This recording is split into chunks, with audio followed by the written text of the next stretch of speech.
پچھلے رکوع میں اللہ تعالیٰ نے آدم علیہ السلام اور شیطان کا واقعہ بیان کیا کہ کس طرح شیطان نے آدم علیہ السلام کو جنت سے نکلوایا اور ان سے لباس چھیننے کا ذریعہ بنا. یعنی اللہ تعالیٰ گویا میاں بیوی سے لباس چھیننے کو بہت بڑی سزا قرار دے رہے ہیں. وجہ کیا ہے کہ جب لباس چھن جاتا ہے نا آپ میں زینت باقی نہیں رہتی. انسان کی جو پہچان ہے نا وہ تہذیب سے ہے، مہذب ہونے سے ہے، اور تہذیب میں سب سے زیادہ دخل لباس کا ہے. یہی وجہ ہے کہ آپ دیکھیں جب بھی لوگ تقریبات میں جاتے ہیں تو بہتر سے بہتر ڈریسنگ کی کوشش کرتے ہیں، صاف ستھرا لباس پہنتے ہیں، استری کرتے ہیں. کوئی بھی آپ نے نہیں دیکھا ہوگا کسی اچھی تقریب میں ایسے ہی دھوتی بنیان میں چلا جائے یا بغیر کرتے کے چلا جائے. یہ چیز انسان کو جانوروں سے ممتاز کرتی ہے. تو اللہ تعالیٰ نے آدم علیہ السلام کی خطا پہ جو سزا دی وہ سزا کیا تھی؟ جنت سے نکالنے کا عمل تو بعد میں ہوگا، لباس سب سے پہلے چھینا جائے گا. تو جو بھی مہذب لوگ ہوتے ہیں نا ان کے لیے اس سے بڑی سزا کوئی نہیں ہو سکتی. جو شہوت پرست لوگ ہوتے ہیں ان کے لیے سزا کیا ہے؟ ان کے لیے آپ ان سے کھانا چھین لیں، آپ ان سے اچھا بستر چھین لیں. لیکن جو مہذب آدمی ہے اس کے لیے سب سے بڑی سزا یہ ہے کہ اس کو آپ بے لباس کر دیں. آج دیکھا ہوگا نا جو لوگ ٹارچر کرتے ہیں وہ کیا کرتے ہیں کہ بے لباس کر کے کپڑے اتار کے تصویریں وائرل کر دیں. تو یہ عزت دار آدمی کے لیے اس سے بڑی ذلت کی کوئی بات نہیں ہوتی. اب آدم علیہ السلام اگرچہ اپنی زوجہ حمہ حوا کے ساتھ ہیں اور میاں بیوی میں کوئی پردہ نہیں ہوتا، لیکن ظاہر ہے نارملی میاں بیوی بھی ایک دوسرے کے سامنے برہنہ بیٹھنا پسند نہیں کرتے، شرم کرتے ہیں اس عمل سے وہ. تو اللہ تعالیٰ نے آدم علیہ السلام کو جنت میں کیا سزا دی کہ سب سے پہلے لباس چھینا. تو اب قرآن لباس کی ویلیو بیان کر رہا ہے. یا بنی آدم، اے بنی آدم، قد انزلنا علیکم لباسا، ہم نے تم پر لباس نازل کیا ہے. کیا مطلب؟ یہ بھی انسان کو جانوروں سے ممتاز کیا گیا. جانور لباس نہیں پہنتے، کوئی جانور لباس نہیں پہنتا. انسان مہذب ہے، وہ لباس پہنتا ہے. تو اللہ نے اس کے لیے استعمال کیا، میں نے آسمان سے نازل کیا. یواری سوآتکم، جو تمہاری شرمگاہ کو بھی چھپاتا ہے. یہ وہ شرمگاہ ہے جس کو انسان لوگوں کے سامنے ظاہر کرتے ہوئے بہت شرم محسوس کرتا ہے. یہ انسان کی نیچر ہے. آسمان سے کیسے اتارا اللہ نے؟ علماء بیان کرتے ہیں کہ لباس تو زمین سے پیدا ہوتا ہے، کپاس ہے، کاٹن ہے، یا یہ جو جانوروں کی کھال سے لباس بنتے ہیں، یہ سب چیزیں گوشت ظاہر ہے زمین سے جانور خوراک کھاتے ہیں. تو یعنی یہ سارا عمل پروسیس شروع ہوتا ہے آسمان سے. آسمان سے پانی برستا ہے، اسی پانی سے زمین میں گھاس پھوس پیدا ہوتی ہے، اسی گھاس پھوس کو جانور کھاتے ہیں تو ان سے گوشت اور ان کی اسکن بنتی ہے. اسی اسکن کو انسان پھر لیدر سے جو ہے نا مختلف چیزیں بناتا ہے. یا اسی پانی سے زمین میں کپاس اگتی ہے، اسی روئی سے لوگ کپڑے بناتے ہیں. تو جو کچھ بھی لباس ہم پہنے ہوئے ہیں اس کی بیس آسمان کا پانی ہے. تو اللہ آسمان کی طرف نسبت کر رہے ہیں کہ ہم نے بڑے اہتمام کے ساتھ یہ گویا آسمان سے تمہارے لیے ایک چیز ہے جو نازل کی ہے، اس کا ذریعہ آسمان میں ہی ہے. تو یہ کیا کرتا ہے؟ یواری سوآتکم، جو تمہاری شرمگاہ کو چھپاتا ہے. وریشا، اور ہم نے زینت بھی اتاری ہے، یعنی اسی لباس میں زینت بھی ہے. گویا لباس کی دو صفات بیان کی جا رہی ہیں. ایک تو یہ کہ یہ شرمگاہ چھپانے کا ذریعہ بنتا ہے، دوسرا تمہیں لوگوں کے نظر میں معزز بنا دیتا ہے. تو آگے اللہ فرما رہے ہیں وَلِبَاسُ التَّقْوَىٰ، ایک تقوی کا لباس بھی ہے. یعنی آدم علیہ السلام کو بھی دو لباس دیے گئے تھے. ایک تقوی کا لباس کہ اس درخت کے قریب نہیں جانا، اور ایک لباس جو جنت کا لباس تھا، بڑا خوبصورت مزین لباس تھا. اما ہوا بھی پہنا کرتی تھی، آدم علیہ السلام بھی پہنا کرتے تھے. تو جب آدم علیہ السلام سے تقوی کا لباس شیطان نے چھنوا دیا، جو ان کی شان کے حساب سے تقوی تھا. پیغمبر تقوی کا لباس اتارتے نہیں ہیں، لیکن پیغمبر کی اجتہادی خطاؤں کو بھی اللہ انہی الفاظ سے تعبیر کرتا ہے. تو جب آدم علیہ السلام کا تقوی کا لباس اتر گیا تو اللہ نے جنت کا لباس بھی آپ سے چھین لیا، کیونکہ دونوں لباس انسان کو مزین کرتے ہیں. تو اللہ یہاں بھی فرما رہے ہیں کہ یہ بھی ہماری نعمت ہے کہ ہم نے تم سے لباس نہیں چھینا. یہ لباس تم زیب تن کر کے بیٹھتے ہو، مجلسوں میں جاتے ہو، محفلوں میں جاتے ہو، یہ بھی تمہاری زینت ہے. گدھے گھوڑوں کتوں کی طرح ایسا نہیں ہے کہ تم بے لباس گھوم رہے ہو. تو ایک اور لباس بھی ہے، وہ ہے تقوی کا لباس. وہ کیا ہے؟ اللہ نے جن چیزوں سے منع کیا ان چیزوں سے بچو. وہ لباس جو تمہیں مزین کرتا ہے وہ اس ظاہری لباس سے بھی زیادہ مزین کرتا ہے. تو اس کو بھی فوکس کرو، کیونکہ اگر تقوی کا لباس تم سے اتر گیا تو اللہ تم سے یہ لباس بھی چھین لے گا. تو یہ لباس بھی تم سے اللہ تعالیٰ چھین کر تمہیں لوگوں میں رسوا اور شرمندہ کر سکتا ہے. وَلِبَاسُ التَّقْوَىٰ ذَلِكَ خَيْرٌ، تقوی کا لباس یہ بہتر ہے. ذَلِكَ مِنْ آیَاتِ اللَّهِ، یہ اللہ کی نشانیاں ہیں. لَعَلَّهُمْ يَذَّكَّرُونَ، شاید کہ وہ نصیحت حاصل کریں. یعنی آسمان سے لباس کا نازل ہونا اور انسان کی نیچر میں لباس کا استعمال، یہ بھی اللہ کی نشانی ہے. اس سے انسان اور جانوروں میں فرق ہوتا ہے. تو کس قدر اہمیت بیان ہو رہی ہے اس آیت میں لباس کی. اور آپ آج ماڈرن طبقے کو دیکھ لیں جتنا پیسہ ہوگا اتنا ہی کم اس کا ڈریس ہوگا، اور خاص طور پہ خواتین میں۔ تو یہ سب نیچر کی بغاوتیں ہیں، غیر مسلموں سے ہمارے معاشرے میں آ رہی ہے، بے چڈی پہن کے بازاروں میں گھوم رہے ہوں گے، اور یہ وہ آیتیں تھیں جنہوں نے صحابہ کے دلوں میں لباس کی ویلیو کو پیدا کیا، اور آج غیر مسلم اس بات کا اعتراف کرتے ہیں کہ لباس پہننے کا سلیقہ اور ڈھنگ پوری دنیا نے یہ مسلمانوں سے سیکھا ہے۔ یہ جو غیر مسلم ہیں، وہ ان کے جو ہسٹری لکھنے والے لوگ ہیں، انہوں نے اس بات کا اعتراف کیا ہے کہ دنیا لباس کے بارے میں، آپ یورپ کے قدیم یورپ کو اٹھا کے دیکھیں، ان کے لباس کی وضع قطع دیکھیں، بے ڈھنگے سے چند چیتڑے اوڑھ لیے انہوں نے، اور بہت ہی بے ڈھنگے لباس ہوا کرتے تھے ان کے، سلا ہوا لباس، پراپر پورے جسم کو ڈھانپنے والا لباس اور مزین لباس۔ یہ بھی مسلمانوں میں بڑے بڑے لباس کے تاجر ہوا کرتے تھے، اس میں اس کو مزین کرنا، یہ ساری اس چیز کو پروموٹ اسلام نے کیا ہے پوری دنیا میں۔ تو یہ چیز آدم علیہ السلام سے چلتی آئی۔ اس آیت سے ہمیں یہ بھی پتا چلا کہ انسان شروع میں مہذب تھا، بعد میں تہذیب ختم ہوئی ہے، جبکہ جو ایتھیس لوگ ہیں وہ یہ کہتے ہیں انسان شروع میں جنگلی تھا، اسے تہذیب کا کچھ پتہ نہیں تھا، آہستہ آہستہ اب جا کے مہذب ہوا ہے۔ حالانکہ ایسا نہیں ہے۔ نکاح مہذب لوگ کرتے ہیں، آپ جتنا ماضی میں جائیں گے آپ کو نکاح کا رواج زیادہ نظر آئے گا، اور جتنا فیوچر کی طرف جائیں گے زنا پھیلتا نظر آئے گا۔ اسی طرح جتنا آپ پاس کی طرف جائیں گے تو آپ کو لوگوں میں لباس کا عنصر زیادہ نظر آئے گا، جتنا ماضی کی طرف جائیں گے، اور جتنا آپ فیوچر کی طرف جائیں گے آپ دیکھیں گے لوگ بے لباس ہو رہے ہیں۔ یہاں تک کہ بعض ریاستیں ایسی ہیں غیر مسلم کنٹریز میں کہ جہاں لوگ بالکل نیوڈ گھوم رہے ہوتے ہیں، بالکل ان کے جسم پہ لباس نہیں ہوتا۔ تو اس سے پتہ چلتا ہے کہ انسان کی جو ابتدا ہے وہ کسی بندر سے نہیں ہوئی ہے۔ اگر انسان جانوروں سے بن کے آیا ہوتا نا تو آپ پاس کی طرف جاتے تو اس میں بے لباسی کا عنصر زیادہ ہوتا، کیونکہ جانور لباس نہیں پہنتے۔ جبکہ ہم جتنا ماضی کی طرف جائیں گے ہمیں جسم ڈھانکنے کا عنصر وہ دوسروں سے زیادہ، یہاں تک کہ سر بھی ڈھانکا کرتے تھے۔ ماضی کی طرف آپ جائیں گے تو ٹوپیوں کا اور پگڑیوں کا رواج آپ کو زیادہ نظر آئے گا، اور فیوچر کی طرف جائیں گے تو آپ کو سر بھی برہنہ نظر آئیں گے، جسم بھی برہنہ نظر آئے گا۔ تو یہ سب قرآن کی صداقت کے دلائل ہیں کہ قرآن جو بات کر رہا ہے وہ مشاہدے پر مبنی بھی ایک حقیقت ہے، اور اس کے برعکس جو یونیورسٹیوں میں لبرل لوگ جس طرح کی ہسٹری بیان کر رہے ہیں قرآن کے اگینسٹ، وہ مشاہدے کے بھی خلاف ہے۔ سرسری غور کرنے سے پتہ چل جائے گا کہ وہ خلاف واقع بات کر رہے ہیں۔ آگے اللہ تعالیٰ فرماتے ہیں یا بنی آدم، اے آدم کی اولادو۔ آدم علیہ السلام تو چلے گئے دنیا سے، اب اللہ ہم سے خطاب کر رہے ہیں لا یفتننکم الشیطان، دیکھو شیطان تمہیں ہرگز فتنے میں نہ ڈال دے۔ ابھی ہم نے پچھلی آیتوں میں بتایا کہ تمہارے باپ آدم کے پیچھے شیطان پڑ گیا تھا، تو اب تمہارے پیچھے پڑ کے تمہیں فتنے میں نہ ڈال دے۔ کیسے ڈال دے گا؟ کما اخرج ابویکم من الجنہ، جیسے کہ اس نے تمہارے والدین کو جنت سے بالآخر نکلوا دیا۔ ینزع عنہما، اس حال میں کہ ان سے ان کا لباس بھی چھین رہا تھا، تاکہ وہ ایک دوسرے کی شرمگاہیں دیکھیں اور ان کو شرم آئے پھر ایک دوسرے سے۔ یعنی یہ سب اس کے رزلٹ تھا کہ ان کو جو انسان کے مہذب ہونے کی سب سے بڑی علامت ہوتی ہے لباس، شیطان نے وہی تہذیب ان سے چھین لی، اور ان کو کیسے وہ شرم سے پانی پانی ہو گئے۔ تو شیطان بھی تم سے تقوی کا لباس چھینے گا، اور معاشرے میں بھی تمہیں رسوا کرے گا، قوموں کی نظروں میں بھی تمہیں رسوا کرے گا، اور آخرت میں بھی تمہیں رسوا کرے گا۔ تو تم شیطان سے ہوشیار رہو، انہو یراکم، ایک تو اس لیے ہوشیار رہو کہ تمہارے باپ آدم کو وہ ایک نقصان میں مبتلا کر چکا ہے، ایک تو اس لیے، دوسرا اس لیے بھی انہو یراکم ہوا وقبیلہ من حیث لا ترونہم، شیطان اپنے شتونوں کے ساتھ تمہیں اس طرح سے دیکھتا ہے کہ تم نہیں دیکھ سکتے اس کو۔ جب دشمن آپ کو دیکھ رہا ہو اور آپ دشمن کو نہ دیکھ پا رہے ہو تو ایسے دشمن سے اور بھی زیادہ ہوشیار رہا جاتا ہے۔ آپ نے دیکھا ہوگا نا کہ میدان جنگ میں فوجی چلتے ہوئے جا رہے ہوں، انہیں اگر پتا ہونا کہ سامنے دشمن بیٹھا ہوا ہے تو ان کو پتا ہے ہمیں یہی فوکس کرنا ہے، یہی ہمارا ہدف ہے، وہ دائیں بائیں نہیں دیکھتے۔ لیکن اگر ان کو پتا ہے کہ چاروں طرف گھات لگا کہ کہیں بھی دشمن ہم پہ حملہ کر سکتا ہے تو بہت زیادہ ہوشیار ہوتے ہیں، وہ پھر چاروں طرف نظر رکھتے ہیں۔ قرآن بھی یہ کہہ رہا ہے کہ تمہیں شیطان چاروں طرف سے حملہ کرے گا، دائیں سے، بائیں سے، آگے سے، پیچھے سے، ہر طرح سے صراط مستقیم پر بیٹھے گا وہ، اور وہ تمہیں وہاں سے دیکھ رہا ہے کہ تم جیسے کہ لوگ نہیں دیکھ پاتے شیطان کو، جنات کو، عام آدمی کے لیے، بلکہ کسی کے لیے بھی دیکھنا ممکن نہیں ہے، الا ماشاءاللہ اللہ اپنی قدرت سے کسی کو دکھا دے، کیونکہ اس مادی دنیا کی مخلوق نہیں ہے، وہ کسی لیبارٹری میں ٹریس نہیں ہو سکتے۔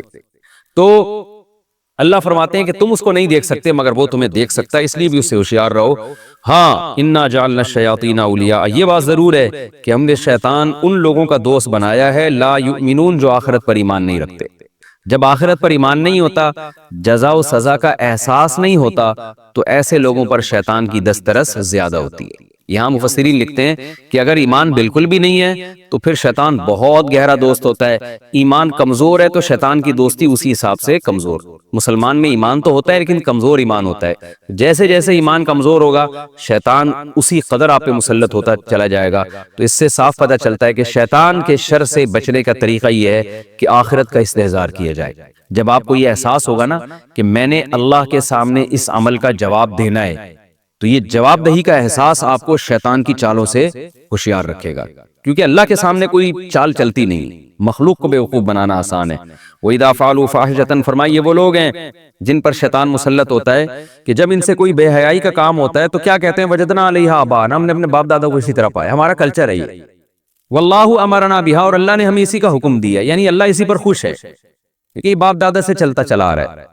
ہوتا یہ تھا کہ عرب لوگ جو ہیں وہ بیت اللہ کا برہنہ طواف کیا کرتے تھے بغیر لباس کے, اور دلیل یہ دیتے تھے کہ ہم ان کپڑوں میں گناہ کرتے ہیں, انہی کپڑوں میں اللہ کے گھر کا طواف نہیں کر سکتے.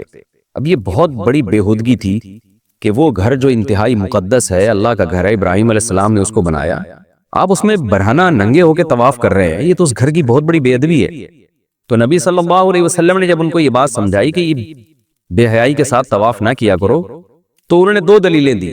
ایک تو یہ کہ ان کپڑوں میں ہم گناہ کر کے کیسے اللہ کے گھر کی زیارت کریں ہم, دوسرا ہم تو اپنے باپ دادا کو اسی طرح دیکھتے آئے ہیں کہ وہ برہنہ ہو کے طواف کرتے تھے, تو باپ دادا ایسا ہی نہیں کر سکتے, یقیناً اللہ کا حکم ہوگا, یہ اللہ اسی پہ ہم سے راضی ہے, تبھی ہمارے باپ دادا سے یہ رسم چلی آ رہی ہے. تو قرآن کہتا ہے کہ یہ وہ بدبخت لوگ ہیں کہ جب یہ بے حیائی ظاہر ہے برہنہ ہو کے طواف کرنا, تو بجائے ماننے کے الٹی دلیل دیتے ہیں, کہتے ہیں ہم نے اپنے باپ دادا کو اسی طرح پایا اور اللہ نے بھی ہمیں اسی بات کا حکم دیا. قل اے نبی ان سے کہہ دیجئے ان اللہ لا یأمر بالفحشاء, اللہ بے حیائی کی باتوں کا حکم نہیں دیتا. کتنی زبردست آیت ہے کہ اسلام نے حیا اور بے حیائی کے کانسیپٹ کو بھی کلیئر کر دیا ہے. دنیا میں غیر مسلموں کے پاس اس کا بھی کوئی پیمانہ نہیں ہے. لڑکیاں ان کی بکنی پہن کے سوئمنگ پول میں نہائیں تو بھی بے حیا نہیں کہلائیں گی وہ, اور زنا کرتی رہیں تو بھی بے حیائی نہیں کہلائیں گی. تو اور ان تمام باتوں کو کلچر کا حصہ قرار دیتے ہیں. تو قرآن کیا کہہ رہے ہیں, اللہ بے حیائی کو کبھی پسند نہیں کرتا. اتقولون علی اللہ, کیا تم بولتے ہو اللہ پر, ما وہ باتیں لا تعلمون جن کا تمہیں علم نہیں ہے. بغیر دلیل کے اللہ کی طرف کیسے منسوب کر دیتے ہو, صرف یہ کیا کہ ہم نے باپ دادا کو پایا ہے.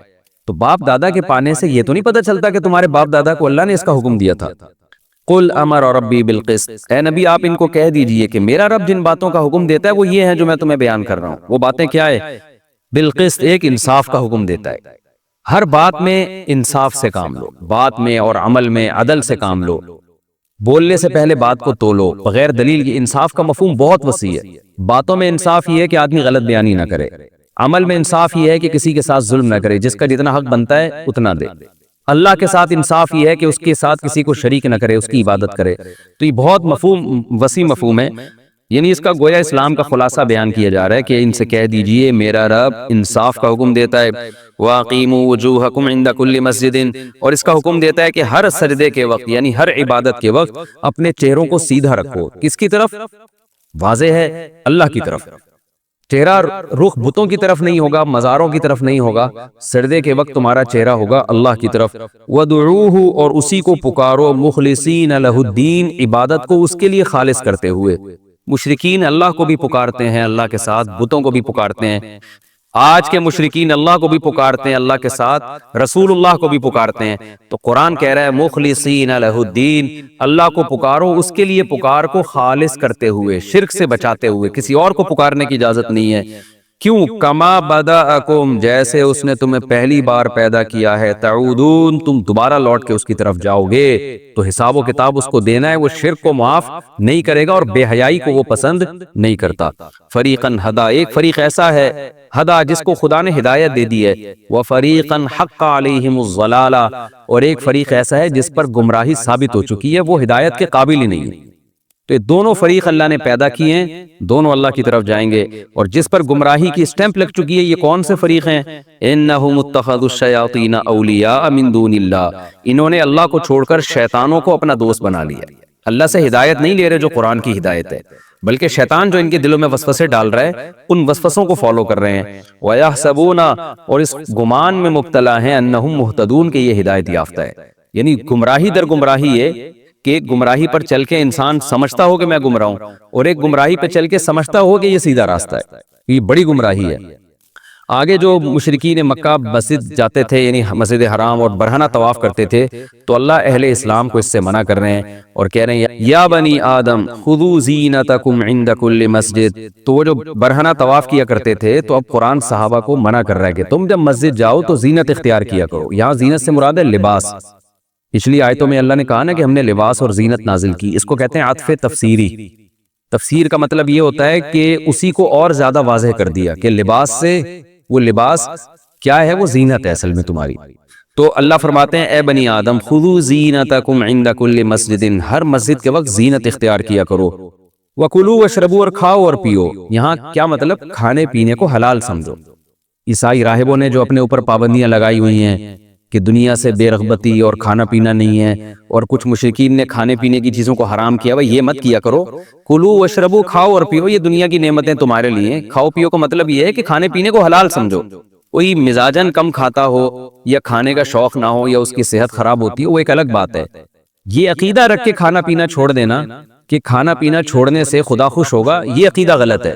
کلوا واشربوا، کھاؤ اور پیو، ولا تسرفوا، حد سے تجاوز مت کرو۔ یہاں سے تجاوز کی دو تفسیریں کی گئی ہیں، ایک تو یہ کہ کھانے پینے میں اعتدال سے تجاوز مت کرو، اور ایک مفہوم جو زیادہ راجح ہے وہ یہ ہے کہ حد سے تجاوز یہ ہے کہ کھانے پینے کو اپنے اوپر حرام کر دو، یہ حدود سے تجاوز ہے۔ اعتدال یہ ہے کہ جن چیزوں کو اللہ نے حلال کیا ہے ان کو استعمال کو تم بھی حلال سمجھو۔ انہ لا يحب المسرفین، اللہ حد کو کراس کرنے والوں کو پسند نہیں کرتا۔ حلال و حرام کرنا یہ اللہ کا کام ہے، تو اللہ کی جو حدود ہیں ان کو کراس کرنے کی کوشش مت کرو۔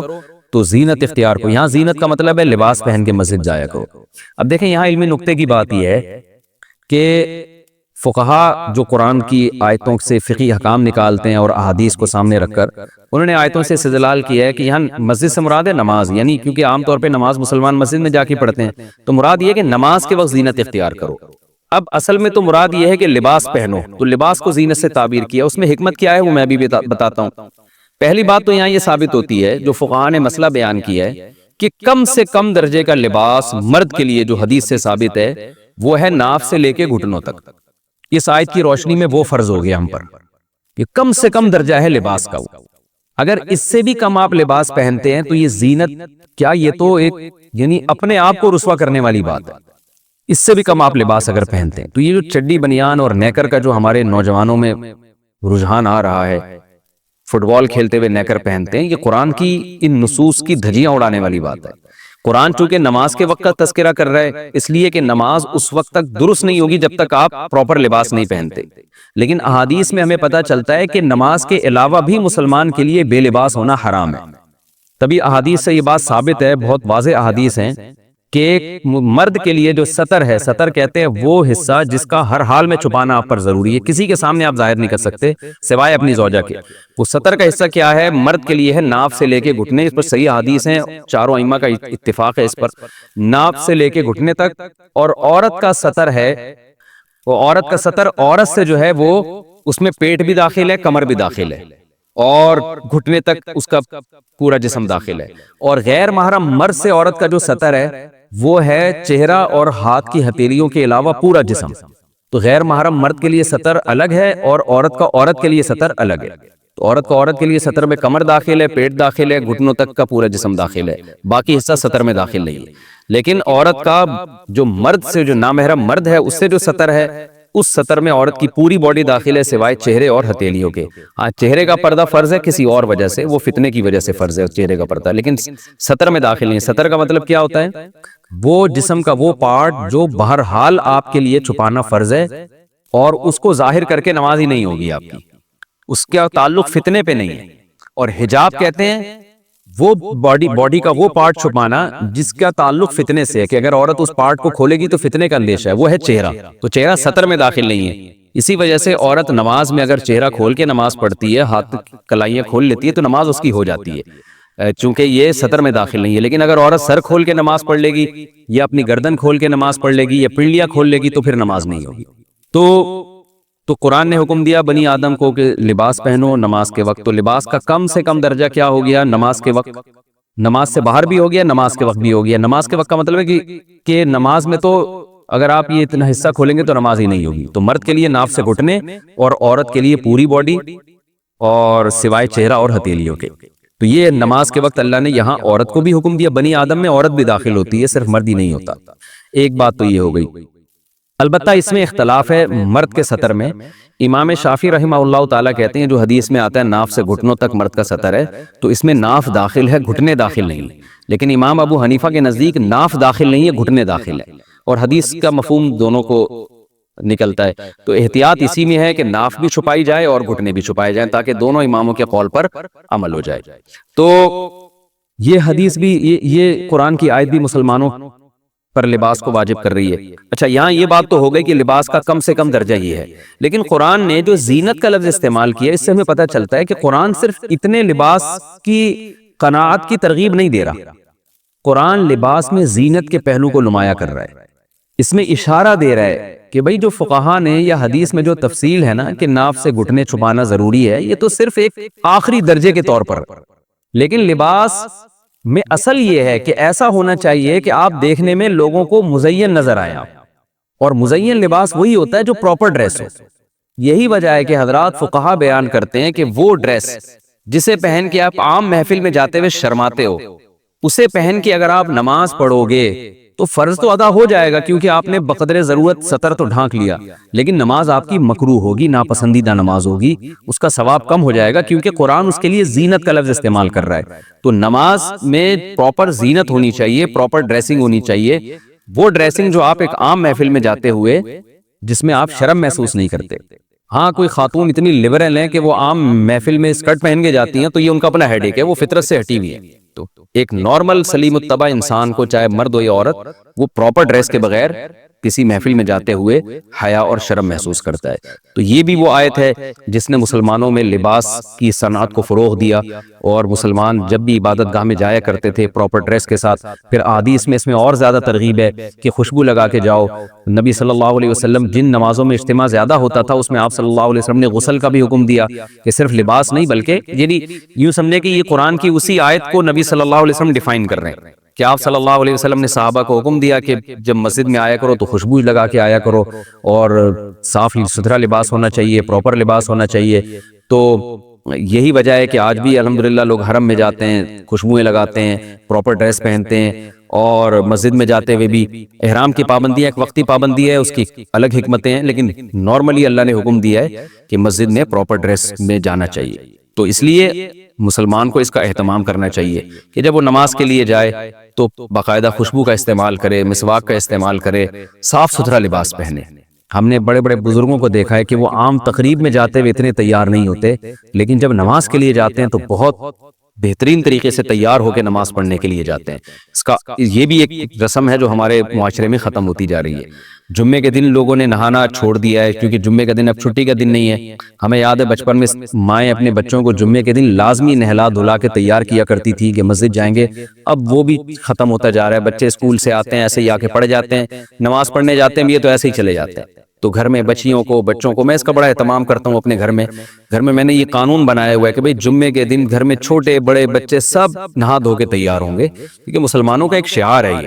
تو یہ چیزیں آہستہ آہستہ ختم ہوتی جا رہی ہیں، اس کو وہی گوروں کو فالو کر رہے ہیں، چڈی بنیان آ جائے گا تھوڑے دنوں میں، اور وہ ساری جو تہذیب ہے ختم ہو جائے گی۔ تو آگے اللہ نے فرمایا وَكُلُوا وَاشْرَبُوا، اور کھاؤ بھی اور پیو بھی۔ یہ دیکھیں پوری آیتیں لباس سے متعلق چل رہی ہیں کہ آدم علیہ السلام کو جو سزا ملی نا، سب سے پہلے لباس چھینا گیا ہے، تو اللہ لباس کی ویلیو کو بہت زیادہ ہائی لائٹ کر رہے ہیں اس میں۔ تو پراپر ڈریس ہونا چاہیے، پورا لباس ہونا چاہیے، بار بار اس کی اہمیت بیان کی جا رہی ہے۔ تو اے بنی آدم زینت اختیار کرو ہر نماز کے وقت، وَكُلُوا وَاشْرَبُوا۔ تو جیسے لباس کی ایک زینت ہے، اسی طرح کھانے پینے کی بھی ایک زینت ہے۔ تو اللہ نے فرمایا وہ بھی اپنے اوپر پابندیاں لگا کے حرام مت کرو، کلو واشربو، کھاؤ بھی اور پیو بھی، ولا تسرفوا، حد سے تجاوز مت کرو۔ حد سے تجاوز کیا ہے کہ خام خواہ میں اپنے اوپر پابندیاں مت لگاؤ، جیسے کہ مشرکین نے بیجا پابندیاں لگائی ہیں۔ اللہ حرام کھانے کو ناپسند کرتا ہے، حلال کھانے کو اللہ ناپسند نہیں کرتا۔ انہ لا یحب المسرفین، اللہ حد سے تجاوز کرنے والوں کو پسند نہیں کرتا۔ یہ رکوع بھی ہمارا کمپلیٹ ہو گیا۔ اس میں ایک اہم بات یہ ہے کہ آپ یہ کہہ سکتے ہیں یہاں تو قرآن کھانے پینے کی ترغیب دے رہا ہے، جبکہ حدیث میں کم کھانے کی ترغیب ہے۔ تو خوب سمجھ لیں کہ کم کھانے کی جو احادیث میں ترغیب ہے اس کی وجوہات کچھ اور ہیں۔ زیادہ کھانا، پیٹ بھر کے کھانا، توند بھر کے کھانا، اس سے انسان کی صحت خراب ہوتی ہے، ایک بات۔ نمبر دو، اس سے انسان میں سستی پیدا ہوتی ہے۔ تو اسلام یہ چاہتا ہے کہ آپ کی باڈی میں چستی رہے۔ آپ زیادہ کھائیں گے، آپ کو سونا زیادہ پڑے گا، تو اس سے انسان دنیا کے عیش و عشرت میں پڑ کے اللہ سے بھی غافل ہوتا ہے۔ جب اتنا سست ہوتا ہے، موٹاپا آتا ہے۔ صحیح بخاری صحیح مسلم کی حدیث ہے کہ آپ صلی اللہ علیہ وسلم نے فرمایا کہ سب سے بہتر زمانہ میرا زمانہ ہے، ثم الذین یلونہم، پھر ان لوگوں کا زمانہ جو میرے بعد آئیں گے، پھر ان کا زمانہ جو میرے بعد آئیں گے، اور پھر آپ نے فرمایا پھر جھوٹ پھیل جائے گا معاشرے میں، اور پھر لوگ کھانے والے پیدا ہوں گے کہ یکثر السمن او کما قال صلی اللہ علیہ وسلم، موٹاپا پھیل جائے گا۔ تو چونکہ زیادہ کھانے سے صحت خراب ہوتی ہے، تو اس بیس پہ کم کھانا کہ صحت میری برقرار رہے اور میرے جسم میں چستی رہے، میرے جسم میں موٹاپا نہ آئے، یہ ایک الگ چیز ہے۔ اور یہاں جو قرآن کہہ رہا ہے وہ اس بیس پہ کھانے پینے کی ترغیب دے رہا ہے کہ یہ اس میں جو مذہب کا عنصر شامل ہے نا، کہ ہم حلال چیزوں سے اپنے آپ کو بچا کے رکھیں گے تو اللہ خوش ہوگا۔ تو اللہ بتا رہے ہیں اللہ اس سے خوش نہیں ہوتا، اللہ جن چیزوں سے خوش ہوتا ہے وہ اللہ نے بتا دی ہیں تمہیں۔ تو صحت کے پوائنٹ آف ویو سے جسم میں چستی پیدا کرنے کے لیے کم کھانا وہ ایک بالکل الگ چیز ہے، اور اس نیت سے کم کھانا کہ میں اللہ کی نعمتوں سے اگر لطف اندوز نہیں ہوں گا تو اللہ خوش ہوگا، تو اللہ اس سے خوش نہیں ہوتا۔ اس کی میں آسان مثال بہت دفعہ دیتا ہوں، ابھی میں دوبارہ اس کو ایک مثال دیتا ہوں جس سے انشاءاللہ بات اور اچھی طرح سمجھ میں آئے گی۔ دیکھیں حدیث میں آتا ہے کہ سحری کرو اور پھر افطاری میں جلدی کرو۔ وجہ کیا ہے کہ جب غروب آفتاب کے وقت روزے کا وقت ختم ہو گیا، اب سب کو بھوک بھی لگ رہی ہوتی ہے، پیاس بھی لگ رہی ہوتی ہے۔ اب آپ اگر نہیں کھا رہے نا، حالانکہ باڈی کو ضرورت بھی ہے، تو یہ نہ کھانا اس کی علامت ہے۔ آپ یہ سمجھ رہے ہیں کہ میں اگر نہیں کھاؤں گا تو اللہ خوش ہوگا، حالانکہ اللہ نے تو ٹائم متعین کیا ہوا ہے کہ غروب آفتاب سے پہلے آپ نہیں کھاؤ بس۔ تو جب اب اللہ نے وہ پابندی ہٹا دی ہے، تو اب اگر آپ ڈیلے کر رہے ہو تو یہ آپ خامخواہ میں شریعت سے آگے نکلنے کی کوشش کر رہے ہو۔ یہ ولا تسرفوا میں داخل ہے کہ آپ حدود سے تجاوز کر رہے ہو۔ سحری کے وقت تک اللہ نے کھانے کی اجازت دی، آپ بغیر سحری کے روزہ رکھ کے اپنے آپ کو کیوں ٹینشن میں ڈال رہے ہو؟ یہ وہ ٹینشن ہے جو آپ کی خود ساختہ ہے۔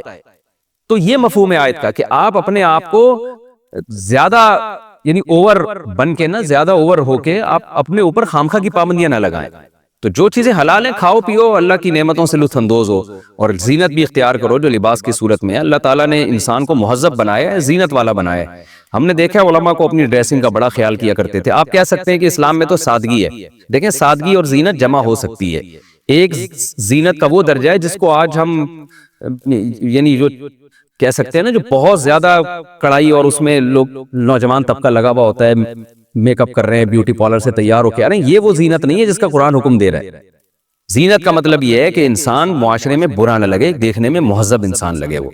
تو یہ اس حد تک زینت شریعت میں مطلوب ہے۔ پھر آگے اس میں اتنی زینت اختیار کر لینا کہ مرد اور عورت کا فرق ہی ختم ہو جائے، وہ جس کو ہم عام زبان میں چھچور بنا کہتے ہیں، وہ زینت شریعت میں مطلوب نہیں ہے۔ تو وہ سادگی جس کی نبی نے ترغیب دی اور وہ زینت جس کی قرآن ترغیب دے رہا ہے، وہ دونوں چیزیں جمع ہو سکتی ہیں۔ حدیث میں آتا ہے رسول اللہ صلی اللہ علیہ وسلم بہت سادہ مزاج تھے، لیکن آپ صلی اللہ علیہ وسلم کے پاس جب کوئی وفد آتا تو آپ صلی اللہ علیہ وسلم اپنے لباس کو درست کرتے، بالوں میں کنگھا کرتے، یہاں تک کہ ایک حدیث میں آتا ہے آپ کو آئینہ نہیں ملا کنگھا کرنے کے لیے، تو آپ نے پانی میں جھانک کے اپنے سر کے بالوں کو درست کیا ہے۔ تو یہ زینت الگ ہے، اور ایک وہ زینت ہے جو آج نوجوان کر رہے ہیں، ہیئر کٹنگ کر رہے ہیں، پفے نکال رہے ہیں، یہ زینت نہیں ہے، یہ زینت سے الگ کوئی چیز ہے۔ یہ خامخواہ کی فیشن ہے جس کا زینت سے تہذیب سے کوئی تعلق نہیں، بلکہ یہ قسم کی بد تہذیب۔ ہمارے ایک جاننے والے تھے پنجاب میں، لاہور میں، وہ ذرا سیکولر ٹائپ کے ہوتے ہیں نا لوگ، لبرل بہت، یعنی مذہب سے دور اور تھوڑا سا بالکل آزاد خیال کہ یار یہ اتنا سختی نہیں ہے، بس چلتا ہے یار۔ داڑھی والوں کے بہت خلاف تھے اور تبلیغ والوں کے بہت خلاف۔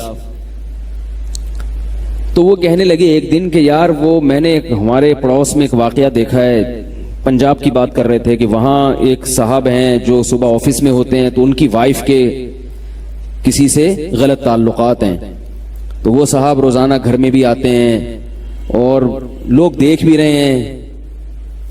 پھر یہ کہنے لگے کہ یہ برا ہے، یہ غلط ہو رہا ہے، اس خاتون کو ایسا نہیں کرنا چاہیے۔ تو میں نے ان سے پوچھا کیوں نہیں کرنا چاہیے؟ کرنا تو واقعی نہیں چاہیے، لیکن اس کی وجہ کیا ہے؟ یعنی میں نے ان سے پوچھا کہ آپ یہ کہہ رہے ہیں کہ وہ خاتون غلط کر رہی ہیں، اپنے شوہر موجود نہیں ہیں، اور یہ نہیں کہ وہ کوئی ناجائز تعلقات کا انہوں نے کہا، بس یہ کہ اتنا کلوز کیوں ہے، کوئی غیر مرد کہ شوہر کی غیر موجودگی میں وہ گھر میں جا رہا ہے اور فری ہو رہا ہے اور لوگ دیکھ بھی رہے ہیں، تو وہ کہنے لگے یہ غلط، وہ خاتون غلط کر رہی ہیں، چونکہ ذرا لبرل ہیں وہ. تو میں نے ان سے پوچھا کہ وہ غلط کیوں کر رہی ہیں؟ بات آ رہی ہے سمجھ میں؟ یعنی آپ کو یہ برا کیوں لگ رہا ہے؟ انہوں نے کہا یہ اس لیے غلط ہے کہ سوسائٹی اس چیز کو پسند نہیں کرتی، سوسائٹی اس چیز کو پسند نہیں کرتی. یعنی جب ایک چیز سوسائٹی میں ہمارا معاشرہ اس کو قبول نہیں کرتا ہے تو یہ چیز کیا ہے ایکچولی؟ یہ کیا ہے؟ غلط. میں نے کہا اس کا مطلب یہ ہوا کہ اگر سوسائٹی اس چیز کو غلط سمجھنا چھوڑ دے تو پھر یہی چیز کیا ہو جائے گی؟ بول لو یار، صحیح ہو جائے گی. کیا خیال ہے بھائی؟ یعنی آپ کے ہاں کسی چیز کو اچھا یا برا کہنے کا جو کرائیٹیریا ہے، جو معیار ہے، وہ کیا ہے؟ سوسائٹی. گوروں کے ہاں اتنا زیادہ شاید برا نہیں سمجھا جاتا ہوگا، تو ان کے ہاں تھوڑا، اور بعض کلچر ایسے شاید ہوں، مجھے نہیں پتا، کہ وہ بالکل ہی برا نہ سمجھتے ہوں. تو اس کا مطلب کیا ہے کہ سوسائٹی فیصلہ کرے گی کہ کیا صحیح ہے اور کیا غلط. یہ بہت اہم بات آپ کو بتا رہا ہوں، اللہ کرے یہ کسی طرح دماغ میں اتر جائے، کسی طرح ذہن میں اتر جائے. انسان بن کے زندگی گزارنا، اس کے لیے بہت سارے کانسیپٹ کلیئر ہونا ضروری ہے، ورنہ آپ انسان نہیں بن سکتے. آپ کو معاشرہ گمراہ کر دے گا، معاشرہ آپ کو تباہی بربادی کی طرف لے جائے گا، جو کہ جا رہا ہے اور آپ کو پتہ بھی نہیں چل رہا.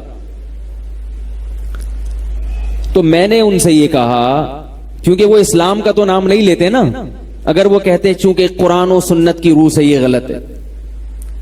مولوی صاحب سے میں نے جمعے میں سنا تھا کہ جب کوئی کسی کی بیوی ہو تو اسے چاہیے کہ شوہر کے علاوہ کسی سے اس قسم کے تعلقات نہ رکھے. اگر وہ یہ کہتے تو مولوی صاحب کو گویا وہ اہمیت دے رہے ہیں، کیونکہ ایسی باتیں تو زیادہ تر مولانا لوگ ہی بتا رہے ہوتے ہیں. کیا خیال ہے؟ یہ قرآن میں لکھا ہوا ہے، یہ حدیث میں آتا ہے، لیکن وہ تو بھائی ترقی یافتہ آدمی ہیں، وہ کیا قرآن و سنت، فضائل اعمال، حدیث، حضرت بزرگ کا واقعہ کہ انہوں نے ایک دفعہ کسی کو دیکھا ہی نہیں تو اللہ نے ان کو اتنا نوازا. ٹھیک ہے نا؟ وہ تو ان باتوں کو کیا سمجھتے ہیں، تو پیچھے لے جا رہی ہے ہمیں. تو اس لیے وہ کیا کہہ رہے ہیں؟ سوسائٹی. معاشرہ بھی نہیں کہہ رہے کہ اردو ہو جائے گی، پرانا سا لگوں گا میں. ٹھیک ہے، کیا ہے یہ بھائی؟ سوسائٹی. اتنا اچھا لگ رہا تھا جب مجھے ان کے منہ سے جملہ، سوسائٹی اس چیز کو قبول نہیں کی. میں نے کہا اس کا مطلب یہ ہوا کہ سوسائٹی کسی چیز کو اگر کہہ لے کہ یہ صحیح ہے تو وہ صحیح بن جائے گی. آپ اس کی بات کر رہے ہیں، ان سے میری بحث نہیں ہوئی، کیونکہ ہر آدمی سے آپ بحث نہ کریں. میں نے بس اتنا کہہ کے چپ کر گیا. میں یہ نہیں کہ اب میں ان سے بحث کروں، بس تھوڑا سا جو ہے نا، یعنی تھوڑی سی بات کر کے پتلی گلی سے نکل لو، تاکہ وہ ابھی نہیں سوچیں گے، وہ زندگی کے کسی موڑ پر سوچنے پر مجبور ہوں گے. یہ جو بحث ہے نا، کسی کے پیچھے ہاتھ دھو کے پڑ جاؤ، اس سے کبھی بھی فائدہ نہیں ہوتا. یاد رکھو، کبھی بھی فائدہ نہیں ہوتا. اگلا ضد پہ آ جاتا ہے. اور یہ بھی یاد رکھو، کسی کو دلائل سے ایسا خاموش کرنا کہ اس کے لیے بھاگنے کا راستہ ہی نہ رہے، یہ بھی بڑا خطرناک ہے، کیونکہ پھر وہ اپنی بے عزتی محسوس کرتا ہے اور وہ ہر دھرمی اور ضد پہ اتر آتا ہے. پھر اس لیے دشمن کے لیے تھوڑا سا راستہ بھاگنے کا رکھو کہ بھائی ابھی بھاگ جاؤ، دوبارہ عزت احترام کے ساتھ واپس آ جانا. کیونکہ انسان جو ہے نا عزت نفس کے معاملے میں بہت، آج کل ہم لوگ کیا کرتے ہیں، جب کسی کو تبلیغ کرتے ہیں تو اس کی عزت نفس کو مجروح کر دیتے ہیں. عزت دار آدمی اپنی عزت پہ کبھی بھی کمپرومائز نہیں کرتا. ہاں کوئی جس کی عزت نہ ہو اس کو جو مرضی کہہ دیں.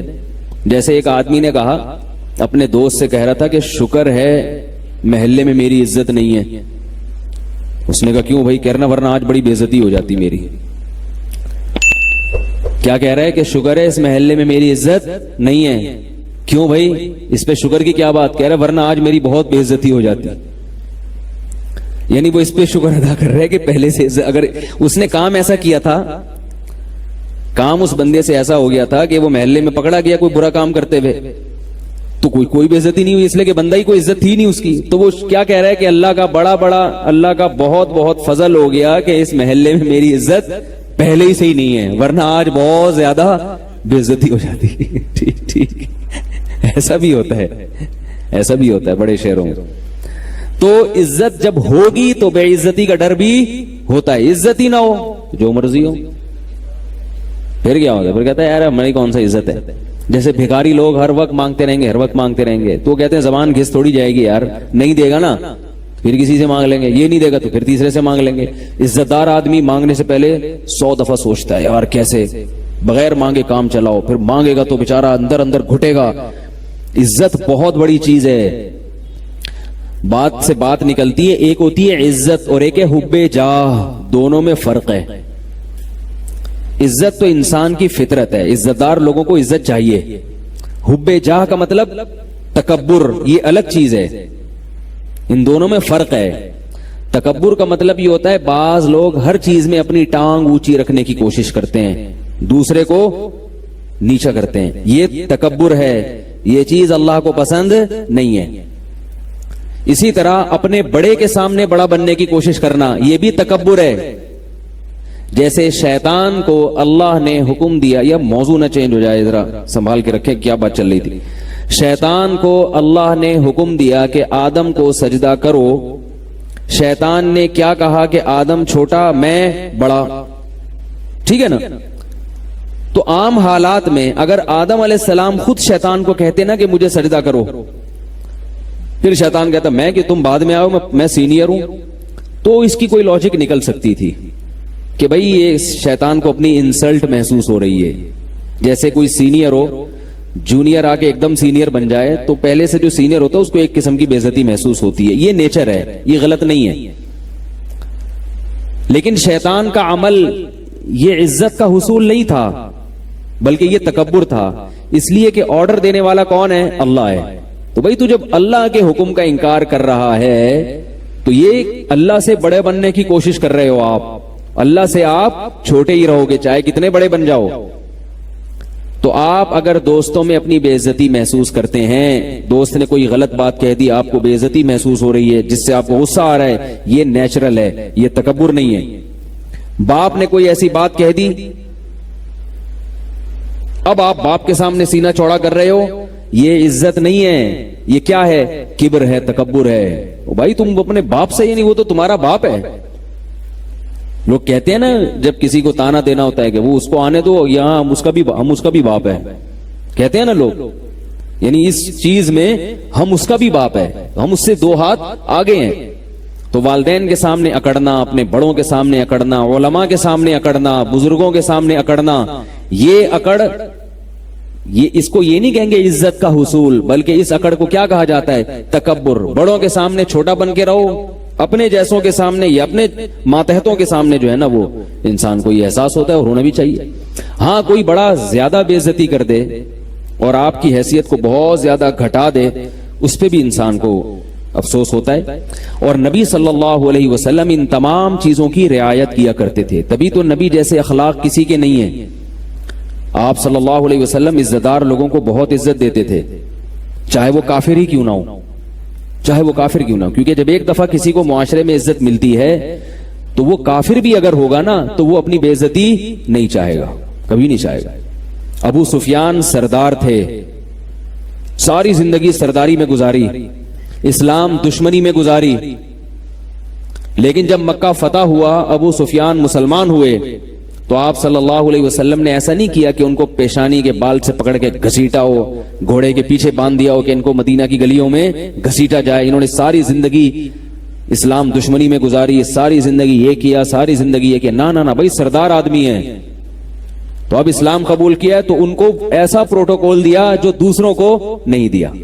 کیا فرمایا؟ جو ابو سفیان کے گھر میں داخل ہو گیا اس کا خون ہم پر حرام ہے۔ بس جنگ ہے نا، جو بھی دشمن آئے گا گردن اڑے گی اس کی، لیکن جو ابو سفیان کے گھر میں چلا گیا اس کا خون، اس کی گردن نہیں اڑے گی، اس کو امن مل گیا۔ کتنی عزت دی، کتنی عزت دی ابو سفیان کو، کیونکہ سردار تھے۔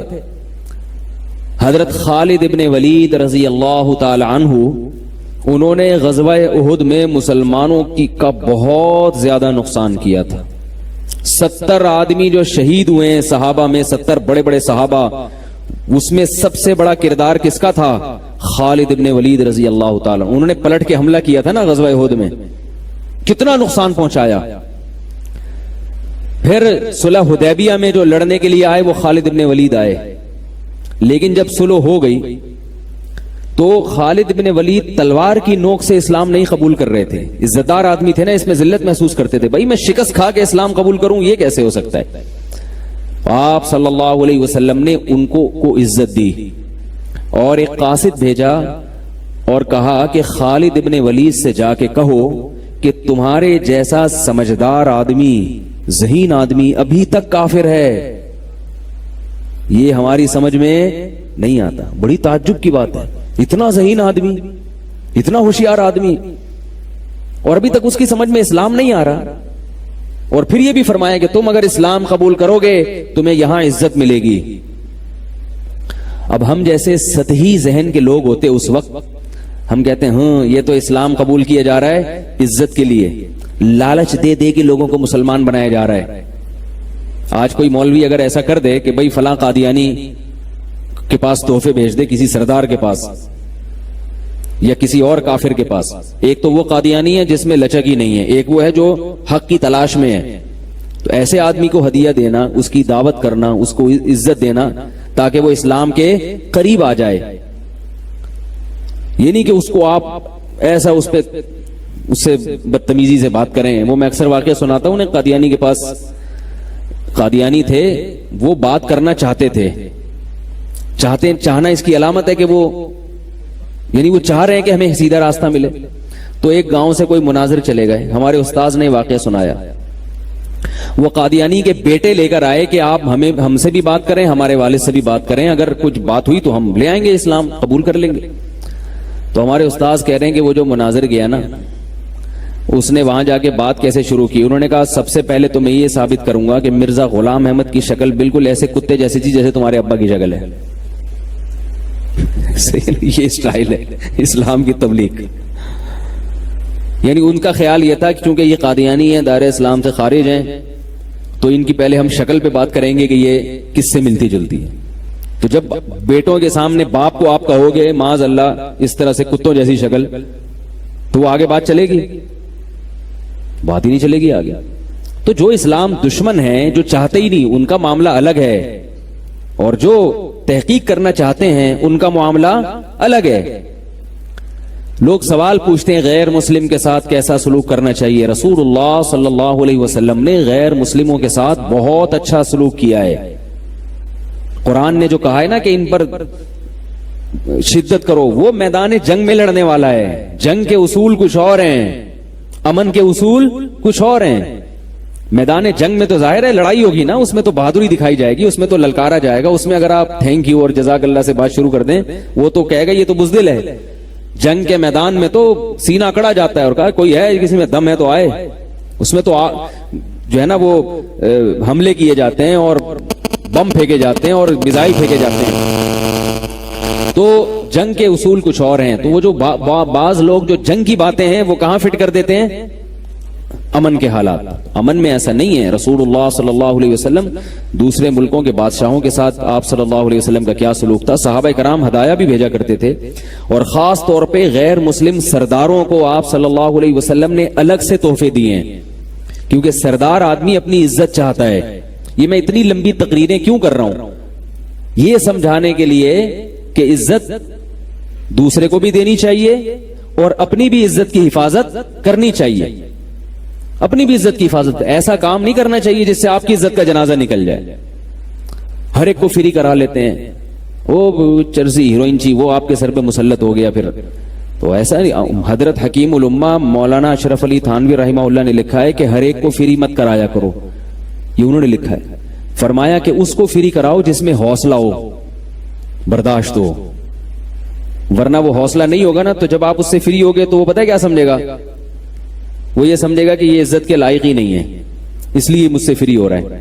جس میں حوصلہ ہوتا ہے وہ کہتا ہے بھائی یہ تو ان کا ظرف ہے, یہ تو بڑے اونچے مقام والے ہیں, لیکن دیکھو کیسے بے تکلف ہو کے مجھ سے گپ شپ لگا رہے ہیں, کیسے بے تکلف ہو کے ہنسی مذاق کر رہے ہیں. تو اس کی نظر میں عزت بڑھے گی.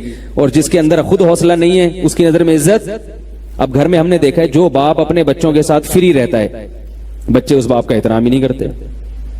حالانکہ یہ تو باپ نے اپنی سطح سے اپنے آپ کو نیچے کر دیا, بچوں کے ساتھ کھیل رہا ہے, فری ہو رہا ہے, گھوم رہا ہے, ہاں ہاں ہو مذاق کر رہا ہے, تو بچوں کو تو اور عزت کرنی چاہیے نا ایسے باپ کی.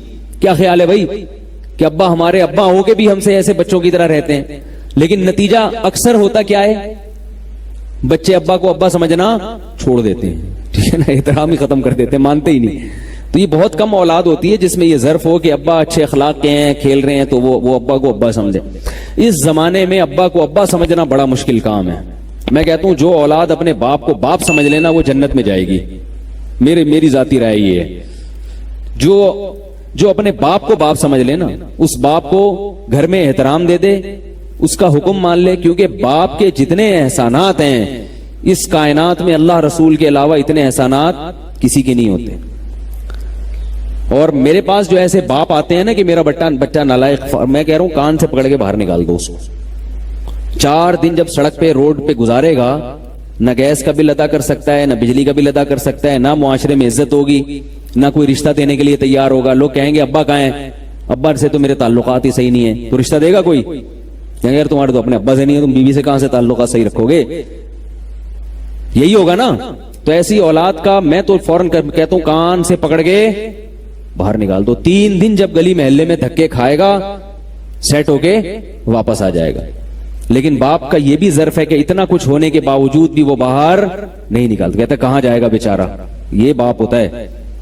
خیر, تو خالد ابن ولید رضی اللہ تعالی عنہ کو رسول اللہ صلی اللہ علیہ وسلم نے کیا کہا کہ ہمارے پاس آؤ گے تو تمہیں عزت ملے گی. یہ نہیں کہ اسلام کے لیے لالچ دی جا رہی ہے, نہ, بلکہ ان کے ذہن میں, خالد ابن ولید کے ذہن میں ایک وسوسہ شیطان ڈال سکتا تھا کہ میں نے اتنا نقصان پہنچایا, اب اگر میں مسلمان ہو بھی جاتا ہوں یہ لوگ تو مجھے تانے دیں گے, یہ تو مجھے رسوا کریں گے, یہ تو انگلیاں اٹھائیں گے میری طرف.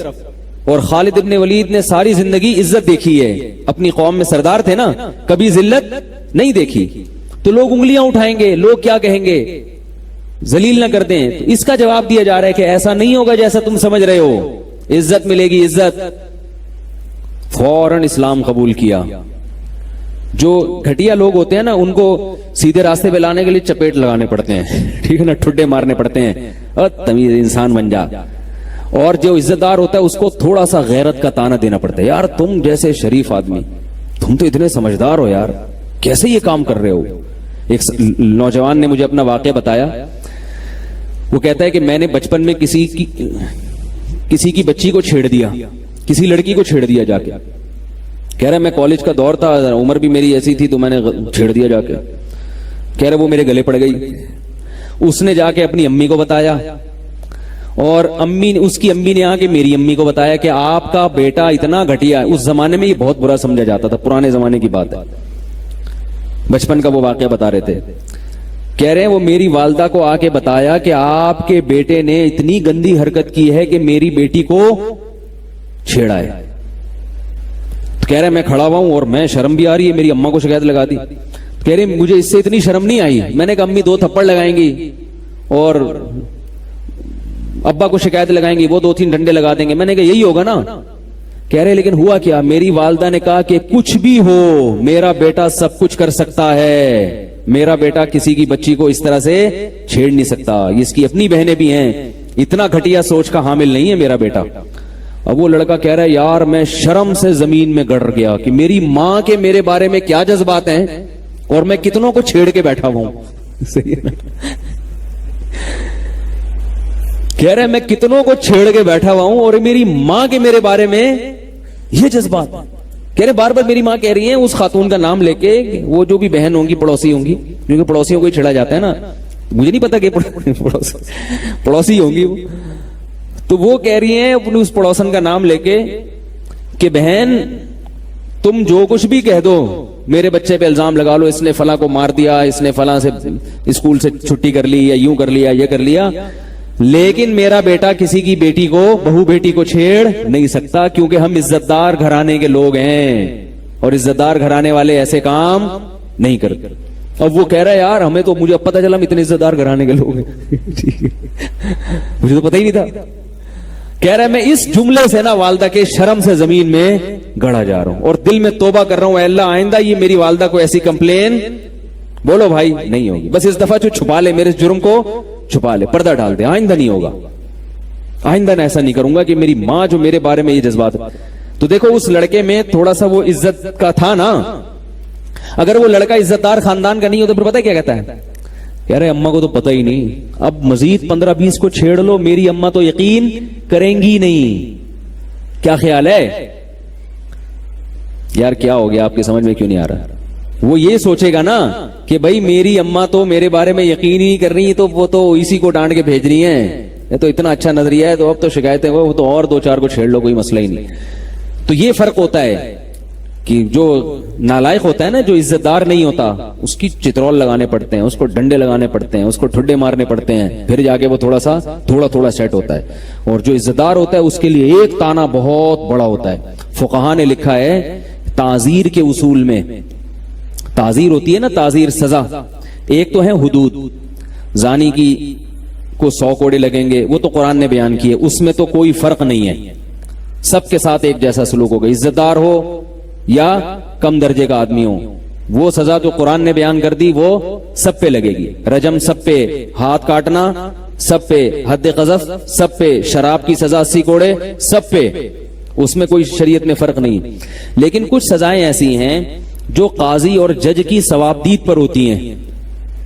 وہ دیکھتا ہے بھائی اس نے اتنی نوعیت کا جرم کیا ہے تو اس کو اتنی سزا ملنی چاہیے, سمجھ رہے ہیں؟ اس میں شریعت نے کچھ نہیں بیان کیا, بس یہ بتایا کہ بھائی جرم کی نوعیت یہ ہے تو قاضی اور جج کی ثوابدید پر.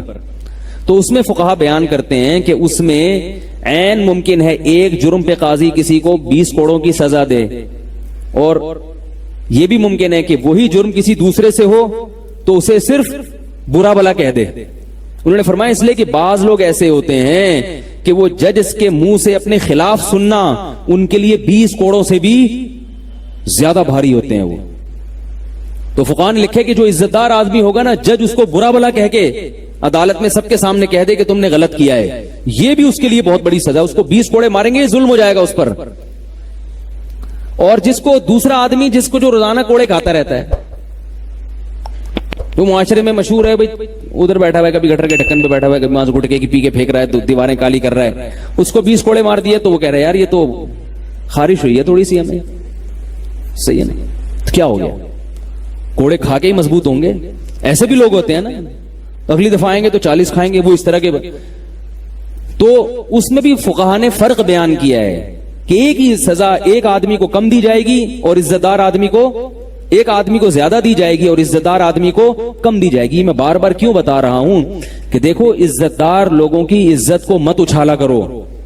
اگر ان سے کوئی برائی ہوتی ہے, کوئی جرم دیکھو تو اس پہ پردہ ڈالو, کیونکہ ایک عام آدمی کا جرم اگر لوگوں کے سامنے ظاہر ہوتا ہے اس کی اتنی بے عزتی نہیں ہوتی. عزت دار آدمی کا تھوڑا سا جرم لوگوں کے سامنے آ گیا, وہ بیچارہ زمین میں گڑ جاتا ہے, تو اس کو اس کے جرم کی اتنی بڑی سزا کیوں دے رہے ہو, اتنی بڑی سزا کیوں دے رہے ہو؟ اس کا حل یہ کہ اس کو الگ سے جا کے تنبیہ کر دو, الگ سے محبت سے سمجھا دو اس کو کہ بھئی یہ برائی ہے, یہ آپ چھوڑ دیں. تو ہم کیا کرتے ہیں کہ ہر ایک کو ایک ہی لاٹھی سے ہانک رہے ہوتے. اسی طرح یاد رکھو, بات تو تھوڑی سی عجیب سی ہے لیکن جب ہے تو میں کروں گا اس کو, کہ بعض جب نکاح کر کے لاتے ہیں نا عورت کو گھر میں, تو یہ نہیں دیکھتے کہ یہ عزت دار خاندان سے ہے, یا وہ اپنی پرمپرا جو ہے نا اس پہ ٹھونسنا شروع کر دیتے ہیں. بعض عورتوں کے فون آتے ہیں, انہوں نے کبھی زندگی میں گالی سنی نہیں ہوتی, جب وہ شوہر کے منہ سے موٹی موٹی گالیاں سنتی ہیں ان کو بہت بے عزتی محسوس ہوتی ہے. انہوں نے اپنے خاندان میں کبھی گالی کا لفظ سنا نہیں ہوتا, اور شوہر کے لیے گالیاں دینا نارمل ہوتا ہے. وہ پیدا ایسے خاندان میں ہوگا, بات بات پہ گالی, بات بات پہ گالی نکال, تو وہ اپنے خاندان کے حساب سے چلا رہا ہوتا ہے, لیکن ان کے لیے کیا ہوتی ہے بہت بڑی. اور بعض خواتین ایسے خاندان کی ہوتی ہیں, ان کو گالی نہ دو تو وہ سمجھتی ہیں بزدل ہے, یہ ڈرتا ہے مجھ سے. سمجھ میں آ رہی ہے نا, وہ اتنا پٹی ہوتی ہیں, اتنی گالیاں سنی ہوتی ہیں, اگر شوہر تمیز سے بات کرے وہ کیا کہ وہ سمجھتی ہیں کہ کیا ہے, پاگل آدمی ہے, تو اس کو تو تمیز سے بات کرنے نہیں آتی. رسول اللہ صلی اللہ علیہ وسلم کے بارے میں حدیث میں آتا ہے, ما کان النبی صلی اللہ علیہ وسلم فاحشا ولا متفحشا, آپ نہ تو فاحش تھے یعنی زبان آپ کی خراب تھی, اور نہ متفحش بتکلف یعنی آپ کی طبیعت میں بھی فحاشی نہیں تھی, اور نہ زبان خراب تھی. نبی صلی اللہ علیہ وسلم کی سیرت میں ہم دیکھیں ایسے زبردست آپ کے اخلاق تھے. میں صرف ایک چھوٹا سا واقعہ حضرت حسین کا سناؤں گا, حضرت حسن کا سناؤں گا. حضرت حسن کے بارے میں محمد ابن اسحاق ایک راوی ہیں، وہ کہتے ہیں میں نے حضرت حسن کے ساتھ بہت وقت گزارا، سب سے سخت ترین جملہ جو ان کی زبان سے میں نے سنا، یعنی جھگڑا بھی ہوتا تھا نا، گالی نہیں نکلتی تھی، کہہ رہے ہیں ان کی زبان سے میں نے جھگڑے کے دوران جو سب سے سخت ترین جملہ سنا وہ یہ ہے کہ میں ایک آدمی ان سے پیسے مانگ رہا تھا، تو انہوں نے غصے میں کہا کہ میرے پاس تمہارے لیے کچھ بھی نہیں ہے سوائے اس کے کہ تمہاری ناک خاک آلودہ ہو جائے، بس یہ سب سے بڑی گالی تھی جو انہوں نے زندگی میں دی ہے، یعنی تمہاری ناک کیا ہو جائے، خاک آلودہ ہو جائے، اتنی ایسا تحمل تھا۔ تو ہم لوگ ذرا سی بات نہیں ہوتی ایسی گالیاں نکالنا شروع کرتے ہیں۔ تو کہاں سے بات چل رہی تھی یار، وہ موضوع میں جو لے کے چل رہا تھا، خالد ابن ولید رضی اللہ تعالیٰ عنہ نے اسلام قبول کیا، پھر جب اسلام قبول کیا تو اب آپ دیکھیں انہوں نے ساری قربانیوں کا رخ غیر مسلموں کے خلاف پھیر دیا، اسلام دشمنوں کے خلاف کیسی قربانیاں دی، ساری زندگی لڑتے رہے۔ اور پھر جب حضرت عمر کا دور حکومت آیا تو حضرت عمر نے ان کو معزول کر دیا، کوئی بھی اپنی بے عزتی محسوس نہیں کی۔ انہوں نے یہ نہیں کہا کہ مجھے تو نبی نے کمانڈر بنایا تھا، مجھے تو ابو بکر نے کمانڈر بنایا تھا اور میرے ہاتھ پہ اتنی بڑی بڑی فتوحات ہیں، عمر کون ہوتے ہیں مجھے معزول کرنے والے؟ اگر یہ کہہ دیتے تو یہ کیا ہوتا؟ تکبر۔ میں کہہ رہا تھا نا، عزت کی تلاش الگ چیز ہے، تکبر الگ۔ حضرت خالد بھی چاہتے تھے مجھے عزت ملے، چاہتے تھے نا، عزت دار آدمی تھے، بے عزتی نہیں چاہتے تھے، اپنی عزت مل گئی اسلام میں۔ لیکن حضرت عمر کہہ رہے ہیں آپ معزول ہیں، اب اگر کہتے نہیں میں امیر بنوں گا تو یہ عزت کا حصول نہ ہوتا، بلکہ یہ کیا ہوتا؟ تکبر، اس لیے کہ آپ سے بھی بڑے ہیں عمر، وہ امیر المومنین ہیں، آپ ان کے آرڈر کو ٹھکرا رہے ہو۔ صرف یہ بھی نہیں کہ فوراً معزول ہو گئے، ہم ہوتے تو کتنے دلائل دیتے، مجھے تو نبی نے بنایا ہے، مجھے تو نبی نے سیف اللہ کہا ہے، مجھے تو ابو بکر نے بنایا، آپ کون ہوتے ہیں معزول کرنے والے؟ نا نا نا نا، فوراً معزول ہو گئے۔ لوگوں نے کہا کہ آپ تو امیر تھے، آپ تو خود نبی نے بنایا، فرمایا کوئی بات نہیں، پہلے کمانڈر بن کے لڑتا تھا اللہ کی راہ میں، اب سپاہی بن کے لڑوں گا۔ سپاہی بن کے لڑنے کا اپنا مزہ ہے، ذرا بھی تو یعنی دل تنگ نہیں ہوا، ذرا بھی اپنی بے عزتی محسوس نہیں کی۔ تو یہ ہے عزت کا حصول اور تکبر، ان دونوں میں فرق ہوتا ہے۔ ہم بعض دفعہ تکبر ہوتا ہے ہمارے اندر، ہم سمجھ رہے ہوتے ہیں کہ میں اپنی بے عزتی برداشت نہیں کرتا، تو بے عزتی نہیں ہوتی، آپ کو شیطان کی طرح بڑا بننے کا ہر جگہ شوق ہوتا ہے۔ اسی طرح یہ بھی یاد رکھو کہ بات سے بات نکلتی ہے، جو بڑوں کے سامنے ضرورت سے زیادہ بولنا یہ بھی تکبر ہے۔ جب بڑے حضرات بیٹھے ہیں، ہمارے ہاں اصول یہ ہے کہ ہمارے جب اساتذہ بیٹھے ہوتے ہیں، کوئی مسئلہ ہم سے پوچھتا ہے تو ہم نہیں جواب نہیں دیتے، بھئی یہ بڑے بیٹھے ہیں ان سے پوچھو۔ ہم ایسے بن جاتے ہیں جیسے کیا ہوں، جاہل، آتا ہی نہیں کچھ، ہمیں ایسے بن جاتے ہیں جاہل جیسے، جب تک وہ خود آرڈر نہیں دیں گے نہیں ہوتا بھائی۔ تو یہ چیز ہم نے الحمدللہ مدرسوں میں تو دیکھی ہے، باہر کی دنیا میں باہر کی دنیا میں ایسا نظر آتا ہے ہر آدمی فنٹر بنا ہوا ہے، کہتا ہے جتنا مجھے آتا ہے اتنا کسی کو بھی نہیں آتا۔ تو خیر بات یہ چل رہی تھی کہ میں یہ عرض کر رہا تھا کہ ہر قوم کا نا اچھے اور برے کا معیار الگ ہوتا ہے۔ ہر قوم میں کسی قوم میں ایک چیز اچھی سمجھی جاتی ہے، تو وہ سوسائٹی کا واقعہ سنا رہا تھا کہ وہ کیا کہنے لگے کہ یہ جو خاتون ہیں ان کے جو فلاں سے تعلقات ہیں، سوسائٹی اس کو برا سمجھتی ہے، سوسائٹی سے کیا سمجھتی ہے؟ غلط۔ تو میں نے کہا اس کا مطلب سوسائٹی اگر اسے اچھا سمجھنا شروع کر دے تو پھر یہ اچھا ہو جائے گا۔ لوط علیہ السلام کی قوم تو اس سے بھی زیادہ غلط کام کرتی تھی، وہ تو خاتون تھی نا جس کی فرینڈشپ تھی، یہ بھی نہیں کہ کوئی ناجائز تعلقات کا بھی کوئی یقین نہیں، ضرورت سے زیادہ بے تکلفی اور وہ بھی شوہر کی غیر موجودگی میں، روزانہ آ رہے ہیں ان کے گھر بیٹھ رہے ہیں، چائے وائے پی کے جا رہے ہیں۔ اور لوط علیہ السلام کی قوم تو لڑکوں سے بدفعلی کر رہی ہے جس کی کوئی لاجک بنتی نہیں ہے، ان کی سوسائٹی اس کو برا، وہ برا کس کو سمجھ رہی تھی؟ لوط علیہ السلام کو، وہ کہہ رہی تھی یہ عجیب آدمی ہے، یہ کیسی باتیں کر رہے ہیں۔ تو مطلب یہ ہے کہ یہ جو لبرل لوگ ہیں یا سیکولر لوگ ہیں، یہ اگر لوط علیہ السلام کی قوم میں پیدا ہوتے تو یہ اس عمل کو کیا سمجھتے؟ اچھا، کیوں؟ سوسائٹی اس کو اچھا سمجھ رہی ہے۔ یہی وجہ ہے کہ آج یورپ اور امریکہ میں یہ جو مردوں کی سے بدکاری کا عمل ہے اس کو برا نہیں سمجھا جاتا، حالانکہ پہلے یہ گالی تھی۔